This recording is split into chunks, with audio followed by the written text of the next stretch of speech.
Welcome to VoteProPot-Cast, the award-winning cannabis news podcast brought to you by VoteProPot.com. Here are your hosts, Phil Adams, Jay Britton, and Andrew McCreadys.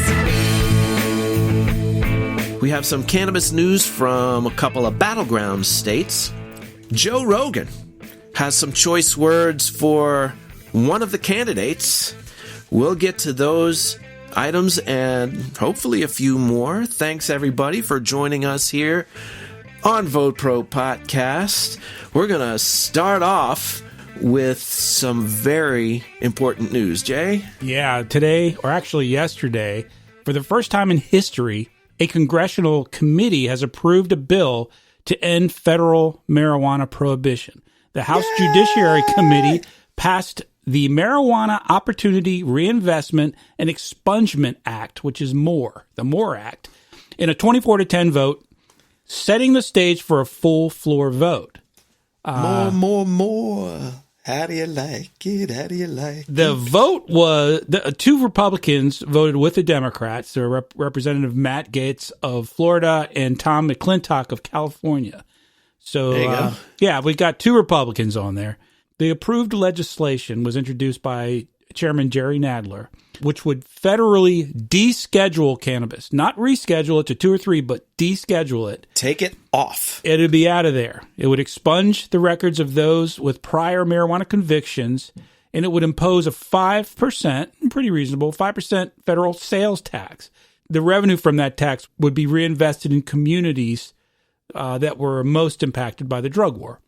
Okay, you had me up to there. Yeah, well, you're just lying to me about where it's going to be spent. It's just going to the general fund, and that's the end of it. Well, a lot of this is negotiable. Obviously, it hasn't even gone up for a vote but I'm yet. for it. I think it's great. Yeah, it's awesome. I mean, I'll take it. Yeah. So I guess I'm for the whole thing. We need to discuss, the three of us, what we think will happen now. I mean, is it going to pass the House? Almost certainly. I don't see that being any issue at all. The idea, I think, here is, in fact, the Republicans are generally the ones who did not vote for this. They were against it, and they are even saying to some degree that they're willing to negotiate, but that's bullshit. I mean, the idea is they don't, and I say they, I mean the Republicans, they don't want to deschedule. That's bullshit. Right. I mean, generally speaking, you can't speak for all of them. Well, I think so that's the main difference between the MORE Act and the state difference. The GOP members who recognize that the status quo is unattainable pushed for legislative action on a separate piece of bipartisan cannabis legislation, right, which does not contain social equality elements or formally remove marijuana or cannabis from the Controlled Substance Act. So they don't have much of an argument in my eye. I mean, because they don't want to take it off the Controlled Substance Act. They might be willing to reschedule to 2. That doesn't solve the problem. So it's the Republicans that are saying, maybe amending the MORE Act is not the best way to do it. Okay. Exactly. So when you hear that, that's what it is. Because they don't. It's the people that are fighting legalization. Exactly. Legalization, I should say. Jerry Nadler also told Marijuana Moment, which we know is the website, great website, that he's optimistic the legislation will get a full floor vote before the end of the current session. Mm-hmm. So that's great. All right. I believe it's been assigned to a couple other committees. To expedite this, they would pass through the other committees without having to even vote in committee. Yeah. They can elect to do that and then just move it straight to the floor for a vote. Yeah, well, I think it was ranking member Doug Collins who voted against it, and he's one of the guys that are doing that. Interesting fact, I did watch part of that, and did you? They were just pushing it through, like they weren't reading stuff. They would go, okay, just submit this and just put it on, read it into the records later, And they all said, well, there's another committee hearing going on today for the impeachment, and a lot of us want to get over there. So let's get this thing through. We're going to be done by 3, right? And they're going, we'll be done by 3. Both sides of the aisle, we'll be done by 3. Yeah, we'll be done by 3. Come on, martinis are served at 4, guys. Let's go. I mean, it was like pretty much a half hour into it going, this is going to pass by 3 o'clock today. So, well, the problem is as things stand now, the bill faces opposition in the Senate, from the Republicans. Senate Majority Leader Mitch McConnell is on the record opposing this legislation.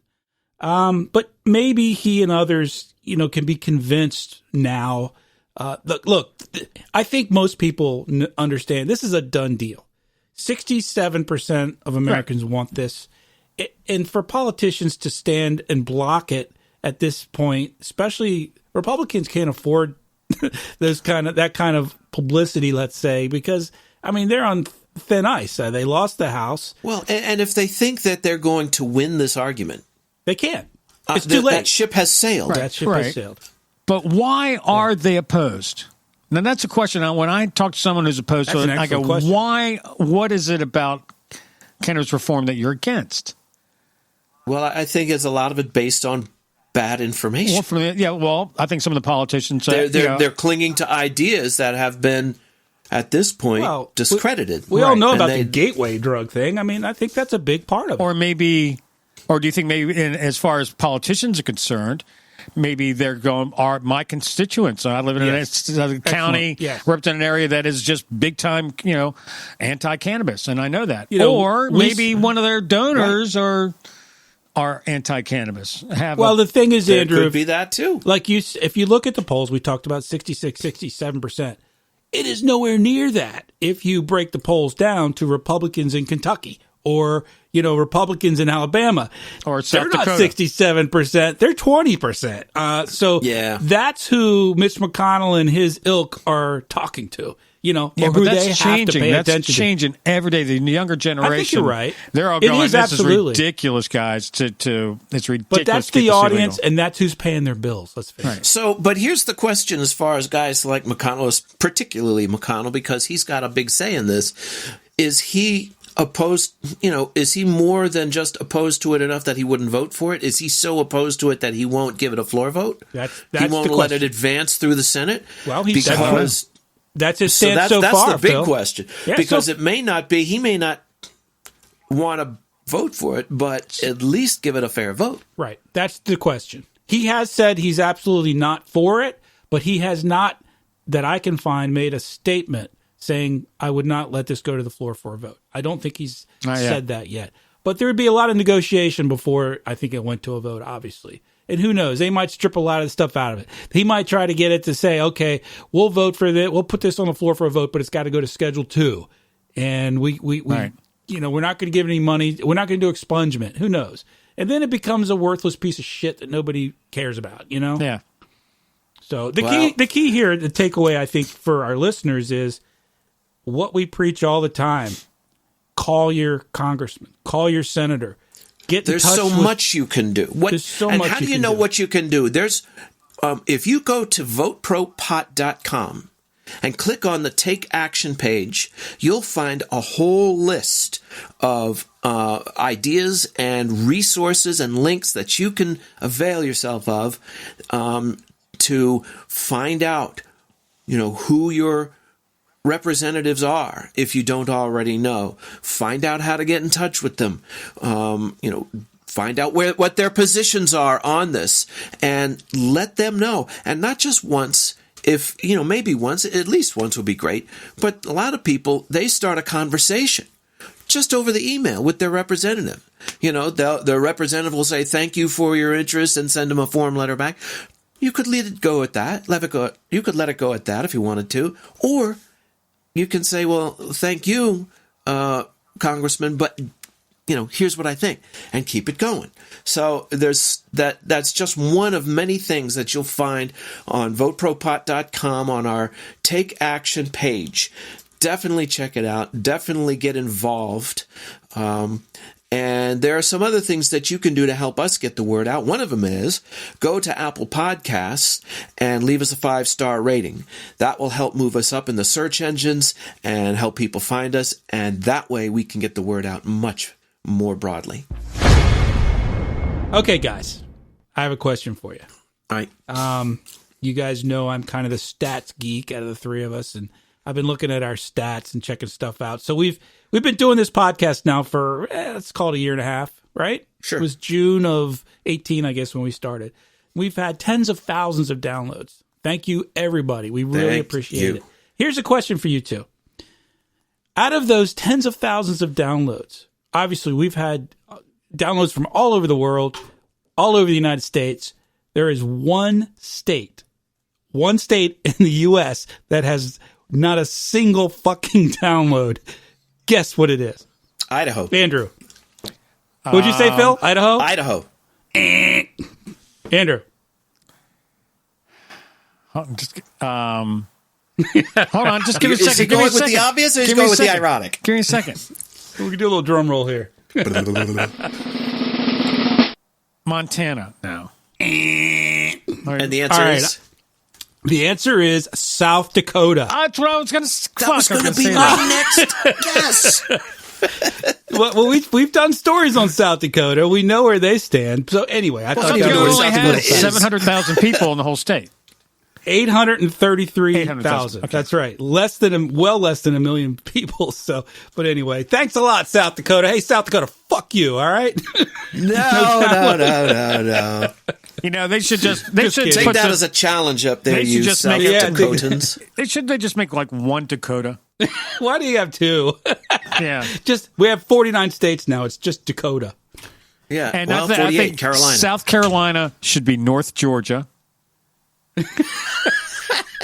Let's move on here.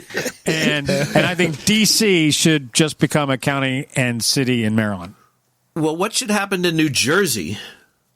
Well, there's a lot going on in New Jersey. Unfortunately, I have the Michigan story queued up. So we're starting with Michigan. All right. Okay. All That'll right. work. Michigan it is. Okay, everybody, get out your tiny violins and all that. Let's play "My Heart Bleeds for You." Okay, a Sheriff Mike Bouchard from Oakland County, Michigan, is very upset because he says the legalization of marijuana has made his job really hard. Oh, Yeah. how did that happen? Okay, now apparently Bouchard, who has this reputation for just being a hard ass, he's like, for the last decade, he's been cracking down on all the medical marijuana dispensaries, and he's had the reputation for really like going after marijuana while sort of like not really worried about heroin. Apparently, That makes perfect sense. yeah, That's great, smart. great. So he says that with the young people under 21, we can confiscate it and process them. But if they're over 21 and it's legal, we don't know what to do. We're waiting, How about nothing? They're saying, and now our canine and our canines, units, we got to stop training them to smell marijuana. And I'm thinking, where in the hell have you been, dude? Gosh, because we did stories about this over a year ago about all these jurisdictions going, oh man, none of our dogs. He's a freaking Rhodes Scholar there, right? Because if marijuana is legal and he's trained to respond to marijuana, then his response is not going to be acceptable. Acceptable in court. That's how I got sirens driving by. Oh, my ride's here. Your ride's here. I got to hurry up and finish this. I'll wait out front for you. It's an Uber. Oh, yeah. Police. No. So he said he's waiting on, he's waiting on the legislation to tell them greater what to do. In the meantime, they talked to a Michigan State Trooper, Lieutenant Michael Shaw, who said the fallacy that there's going to be hell when all marijuana is legalized is just a fallacy. It's just that. And he said it has already been out there. It's still there. Nothing's changed. It's no big deal at all to us. Right. So it just shows that some of these law enforcement guys, they're just, they're just wired to think they smell marijuana and they reach for their guns, man. And it's just hard to reach. So this guy like a sheriff that's elected, or is he? Just, I don't know. He's a sheriff. A lot of sheriffs are elected. Yeah, elected. Yes. I would imagine. Time to vote him out, guys. Yep. Yeah. Now that being just for sheer stupidity. Now, speaking of police officers, there's There's one at the door. Now, a lot of people, when you take a job, they'll tell you, you might be operating something, a piece of machinery, or working something that could put people at risk, could be dangerous to people, and they want you to take a drug test. I understand that. I get that. Bus drivers, that sort of thing. Right. Yeah. Unfortunately, now with marijuana reform, now in Nevada, they just announced that employers cannot require you to take a marijuana test, anyway, which is cool. Anyway, but the citizens of the state of or the city of Pittsburgh are calling that, well, the police do a pretty dangerous job. They should be drug tested. And guess what? The police don't want to take a drug. The police don't want to do it. They don't like it? No. Really? You know what they said? They said it violates their constitutional rights for illegal search. No. Yeah, it's that's illegal. hilarious. Who would have ever thought of such a thing? Illegal search. Right. Now, that argument is pretty weak. Shut up. Pretty weak. But on the other hand, wait a minute. I think, you can't, these guys are kind of grandfathered in, but you can't, they're saying you just all of a sudden can't tell us that your job is, if we fail a drug test, you're going to lose your job after 20 years or something similar, Right. Which I kind of get that. I kind of get that. So the police unions are going back and forth, and then they're suing the city, and so I don't know. It's just what funny. do you guys think about that? Do you think? It's funny they have no problem with everyone else being tested and testing everybody when you pull them out of the car, but then when you ask them, they're like, whoa, or no, slow down there. You can fail a drug test under certain circumstances and go to jail. Right, but that's not the cop's fault. That's the law. That's the law, but still, now the cop can be cool about it, or he can be a dick about it. But if he's doing his job and enforcing the law, that's not his fault. That's the law's fault. Having said that, it is a bit ironic that the rest of the population is subject to these things, and the cops are whoa, not us. Well, constitutional. Wait a minute. Now there was a case where there was a high-speed chase, and there was an accident, and they tested the police officer. I guess under those conditions, if there was a fatality, almost, but probably law, so you have to test. And he failed it. He failed it. He failed the test. Ooh. He was high? So that's not good. I don't know. It didn't say what he was on, tested positive for. Oops. So he was having more than a donut on break. I kind of I understand both sides of the story. Sure. And the only solution I can think of is, okay, you're grandfathered in. We're not going to tell you to require you to take a drug test to keep your job. But if you want a raise or promotion, or if you're a newbie, the people coming out of the academy, they got to take a test. Well, everyone coming out of the academy is going to, from here on in, you're going to take, when you sign up, you're going to take. I sort of thought that was already the case. And I think in some police departments it probably is. Well, it's like you said before. When you if you're a bus driver or a machine operator and you take a job knowing that one of the conditions is that you're going to have to take a drug test, well, that's fine. You take the job with that understanding. Right, but if you got to take a drug test, if you've been on the force for 20 years and all of a sudden you're subjected to a drug test, which could mean your job, and that's messed up. I know, but if you got to take a drug test to drive a bus, you should have to take a drug test to operate a gun. Well, yeah. True. Yeah, good point. No argument there. Yeah, that's a good point. They do carry a gun all day long. Lethal really? Weapons. And plus, they're driving cars at high speed. Policemen's jobs aren't easy, and they're super dangerous. Yeah. So every single day, right? Yeah. There you go. So another solution, I think they should make it legal for all police officers to smoke weed off duty. Hands down, absolutely. I think we should start a Facebook campaign for that one. Well, if they smoke weed on Sunday and get tested on Monday, guess what? No, but they let them chill out on the weekend, smoke a couple of doobies, and also they would probably be less. There's some guys. I know a lot of officers, a lot of cops in my life, and I was in the bar business, and I know a lot of police through the bar business, and some of them like their cocktails, they like their beer. And I think a lot of times they might be doing their job and come across some guy that's drunk, and they'll understand. Hey, come on, dude, you just had a couple too many beers. Let's go. But some cops, they smell marijuana on you, and they're fucking drawing their guns on you, man. It's like, but if they had smoke, they'll go, dude, you're just a little stoned, dude. Just chill out, man. It's like, I think, but most cops, that's absolutely right. Most cops, I talked to a guy who got buzzed, who got caught with some weed and it was in a Tupperware container. So the cop opened it and went, "Whoa, man, that smells good." And the cops are like, cool as shit. They didn't arrest him. They just confiscated it, and Well, that's happened to didn't us. cuff him. I mean, back in the day, I can remember yeah. a couple of times having cops pull us over and, it smelled like One weed. time we were playing like the homecoming for some high school dance, and the cops made us dump. Like the one cop, "You're lucky you're playing the band." It's like, man, take us to the dance is over if you cuff us. The dance is over. And the cops stuffed the bag in their pocket. No, So they dumped it on the ground. They dumped it on the ground. They drove away, and we bent down and picked the buds up off out of the grass and smoked a fucking bowl, and then went back in and finished playing. Anyway. It was the 70s, people. It was the 70s. Yeah, it was the 70s. Well, you guys are familiar with Joe Rogan, right? I love Joe. Yeah, he's the best. Yeah. Isn't he running for president? He should be. Get my vote. That's a different Joe. But now, funny you mentioned that, because something that candidate Joe Biden said over the weekend set Joe Rogan off in a big way. Well, yesterday, of course, there was and as we record this podcast today, there was a Democratic candidates debate, and that subject was brought up. Senator Cory Booker chided Joe Biden on this whole gateway drug.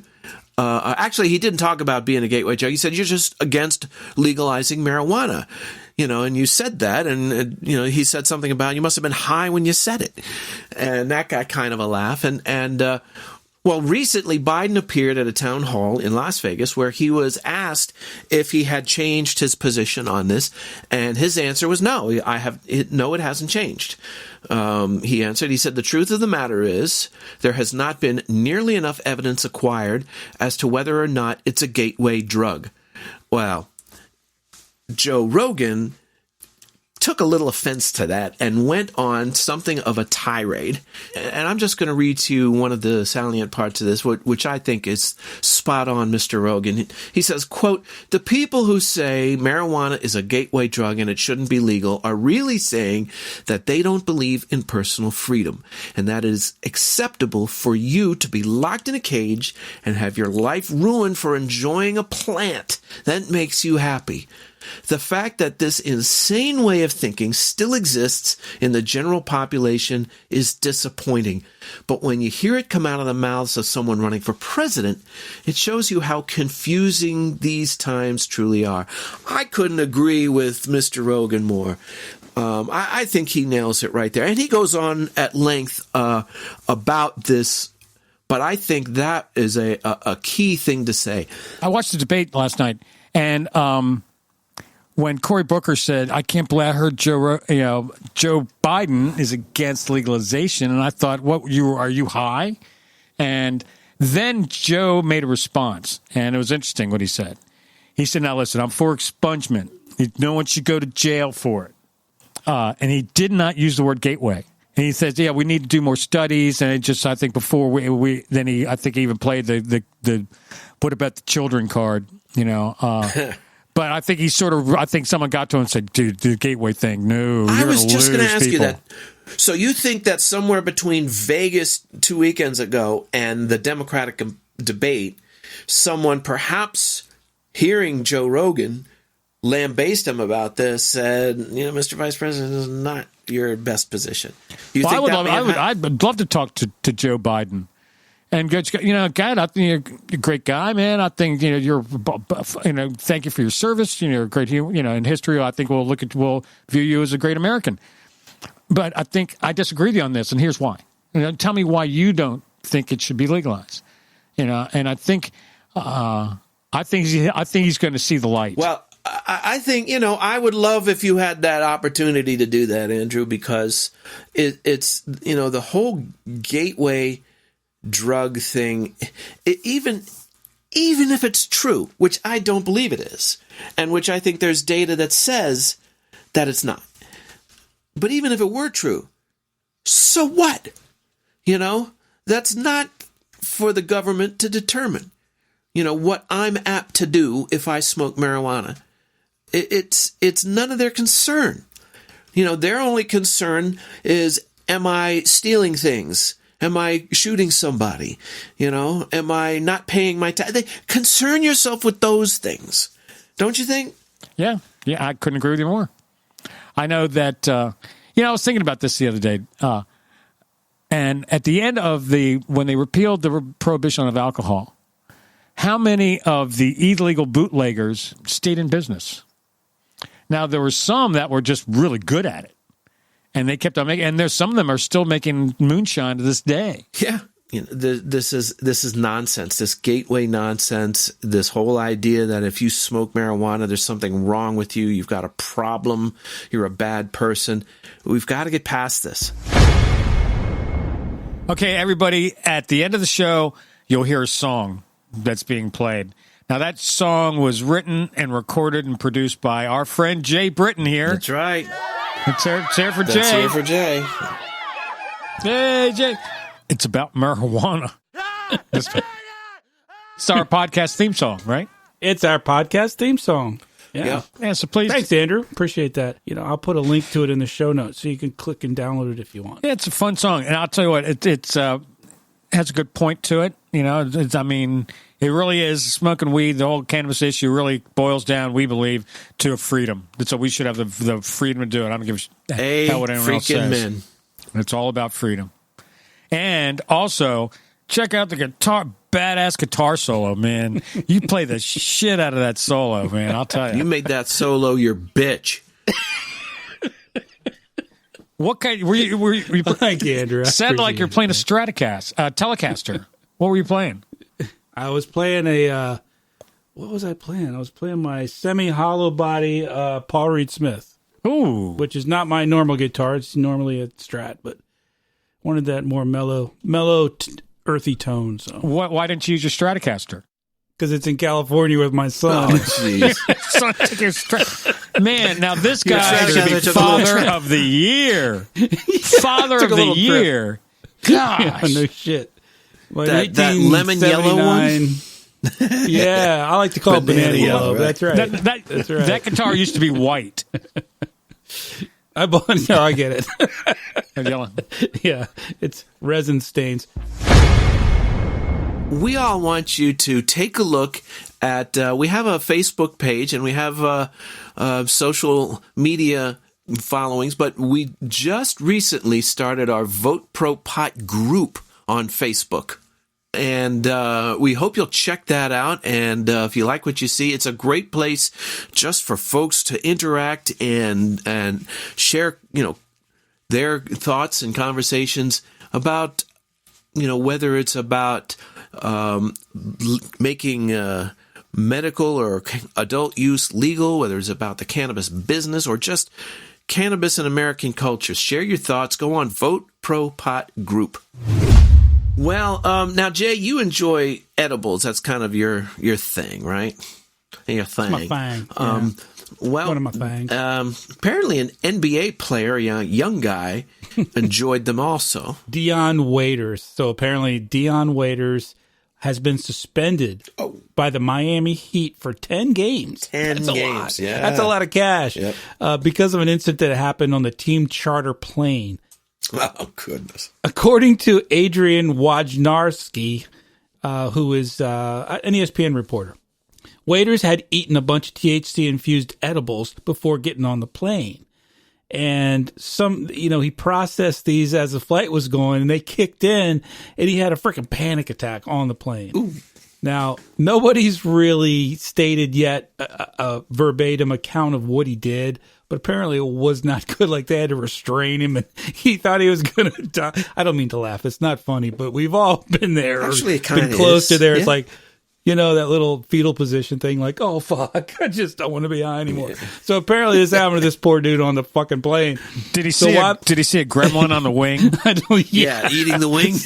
You ever see that Snakes on a Plane movie? I think that's what he was hallucinating. Ugh. While the Miami Heat are not commenting publicly due to medical confidentiality forms, sources leaking that the incident involved more than one THC infused gummy bear. Yeah, I would say so. Yeah. So the guy basically ate a bottle of gummy bears. Well, he's probably a fairly big boy, right? If he's playing Well, you in would the think NBA, he plays right? basketball. I don't know anything about basketball. Sometimes people's resistance to the drug, some people can handle it, some people can't. Right. That's true. Maybe he's never done it. Yeah. Necessarily has to do with your size. If the guy ate a couple 100 milligrams or something. Yeah, that's a lot. That's a shit ton, man. So the NBA is considering changing the league policy on cannabis during the next collective bargaining agreement. Some report 80% of the NBA players use cannabis after games.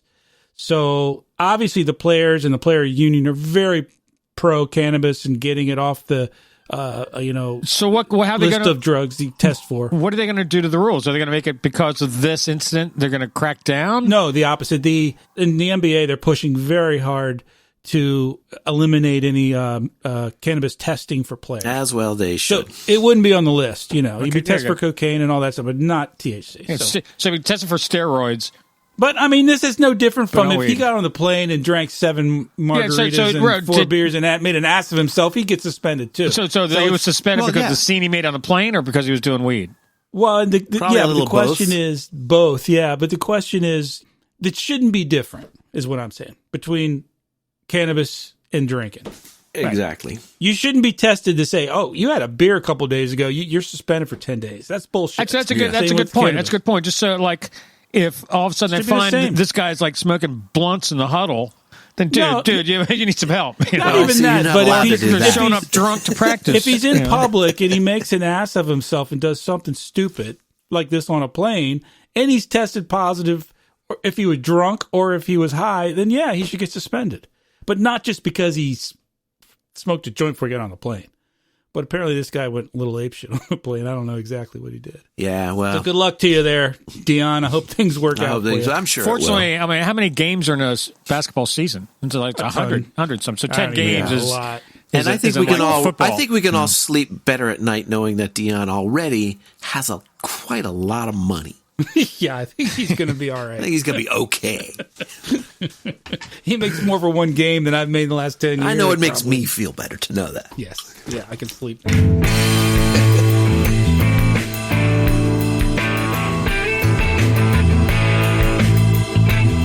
Well, folks, we are sure glad that you took some time out of your day.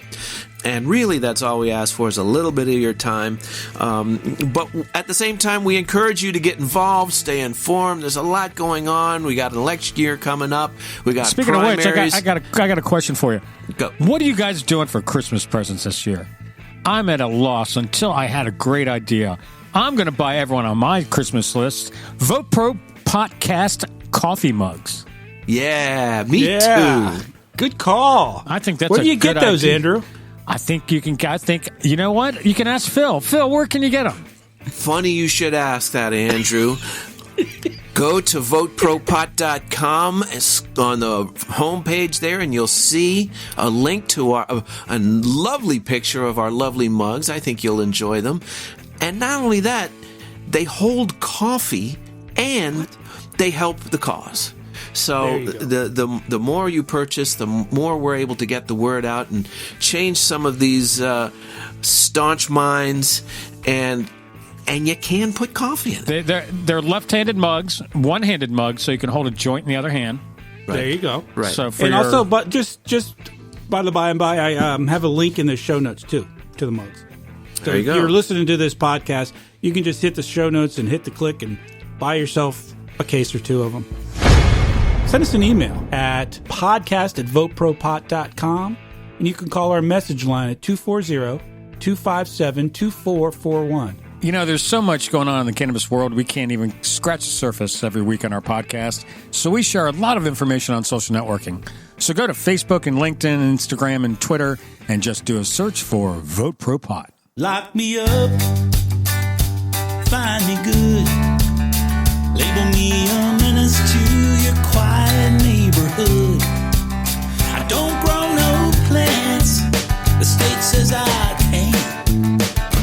That's not freedom, freedom, freedom. That's the point.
decide what's best for you and me.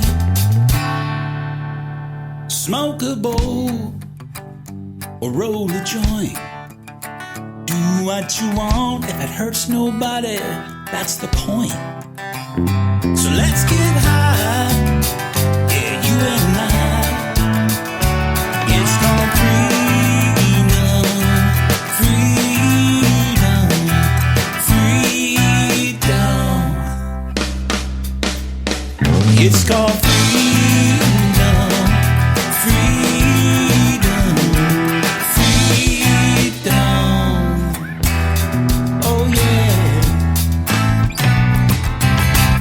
the point.